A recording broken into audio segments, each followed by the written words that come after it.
You've probably heard that sleeping after midnight is bad for you, but here's what almost nobody tells you. It's not really about the clock.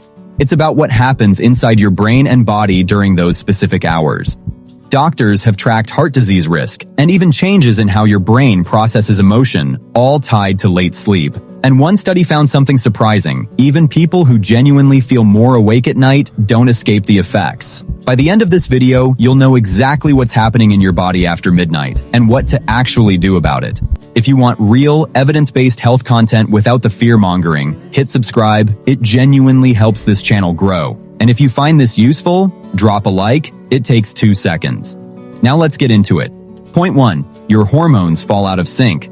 Your body runs on a circadian rhythm, an internal 24-hour clock that decides when you feel sleepy, when you feel alert, and when your organs do their repair work. This clock doesn't run on your schedule or your to-do list. It runs on light exposure and consistency. Sleep researchers point out that late bedtimes usually mean less total sleep overall, because most people still have to wake up early for work or family. That mismatch disrupts 2 key hormones: melatonin, which signals your body to wind down, and cortisol, your primary stress hormone, which is supposed to rise gradually in the early morning to wake you up naturally. When your sleep timing keeps shifting later, these hormones fall out of sync. You get delayed melatonin release, making it harder to fall asleep even earlier the next night, and a blunted cortisol rhythm, which can leave you feeling tired even after 8 full hours of sleep. This is why 2 people can both sleep exactly 7 hours, one from 10 p.m. to 5 a.m., another from 1 a.m. to 8 a.m., and their bodies respond completely differently.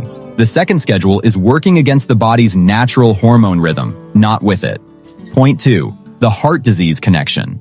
One of the largest sleep timing studies ever conducted followed more than 88,000 adults using wrist monitors over several years. People who fell asleep after midnight showed a noticeably higher likelihood of developing heart disease compared to those who fell asleep earlier. Here's why this happens, because the mechanism matters more than the headline. Your cardiovascular system follows a circadian pattern too. Blood pressure naturally dips during deep sleep, giving your heart a period of lower workload and recovery. When sleep is delayed and fragmented, that natural dip gets disrupted, and over months and years, this can contribute to sustained higher blood pressure and more strain on your blood vessels. There's also an indirect pathway. People who sleep later often have less structured routines around meals and stress. Late nights are frequently paired with late eating, more caffeine, and higher stress hormone exposure, right when the body should be winding down. Researchers studying heart disease patients have also found more fragmented, disrupted circadian patterns in that group compared to healthy individuals. One late night isn't going to damage your heart, but a consistent pattern, night after night, year after year, is associated with measurably higher cardiovascular risk.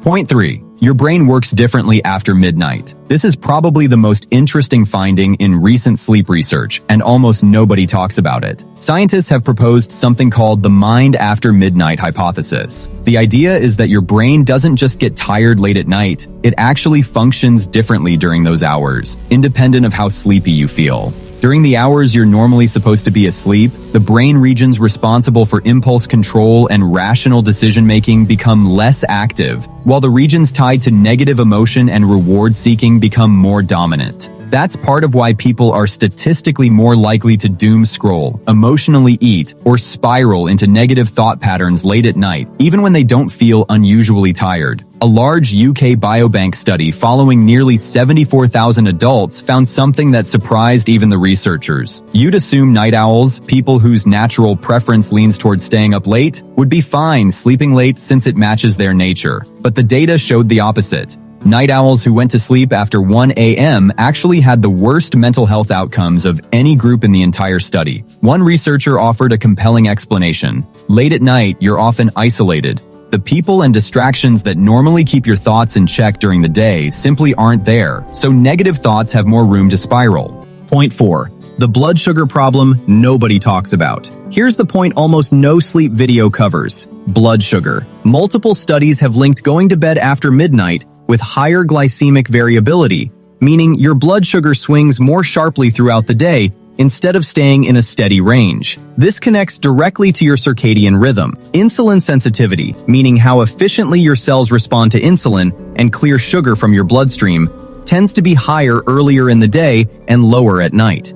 When your sleep schedule shifts later, your eating schedule usually shifts with it, meaning more food, and often more processed food, gets consumed during hours when your body is naturally less equipped to process it well.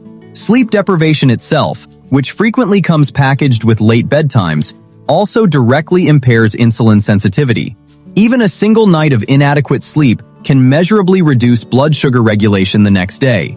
Do that consistently, and you're creating a pattern of repeated glycemic stress, a known contributor to insulin resistance and increased risk of type 2 diabetes over time.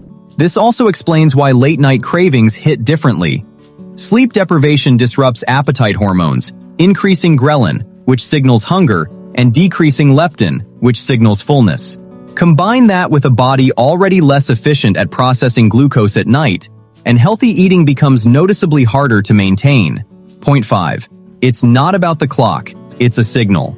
Now here's the honest, evidence-based nuance that most videos skip entirely because it doesn't make for as dramatic a thumbnail. There's no biological law that says something magical happens the second the clock hits midnight. Researchers are clear there isn't strong evidence that the hours before midnight are inherently more restorative than the hours after. What actually matters is two things: getting enough total sleep and keeping your sleep timing consistent with your body's internal rhythm. But here's why sleep whenever you want isn't good advice either. A 2023 study on this exact question found that going to sleep earlier was linked to better mental and physical health outcomes, even among people who naturally identify as night owls. Why would that be true if timing itself isn't the direct cause? Because earlier bedtimes are usually a marker for something bigger. People who go to bed earlier tend to get more total sleep, more natural morning light exposure, which itself helps regulate circadian rhythm, and more structured, consistent routines overall. So the real takeaway isn't never sleep past midnight or something bad will happen. The real takeaway is this: consistently sleeping late is usually a signal, not a standalone cause. It's a signal of shorter sleep, disrupted hormone timing, more late-night impulsivity, and a metabolic environment working against you.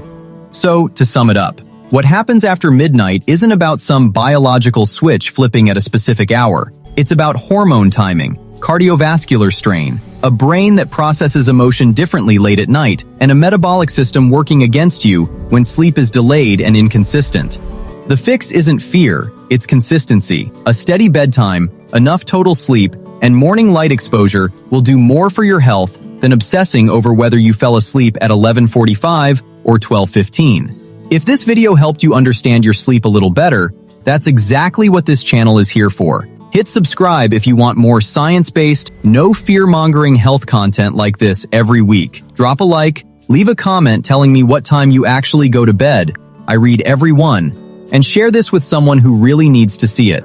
Thanks for watching Health Explained. I'll see you in the next one.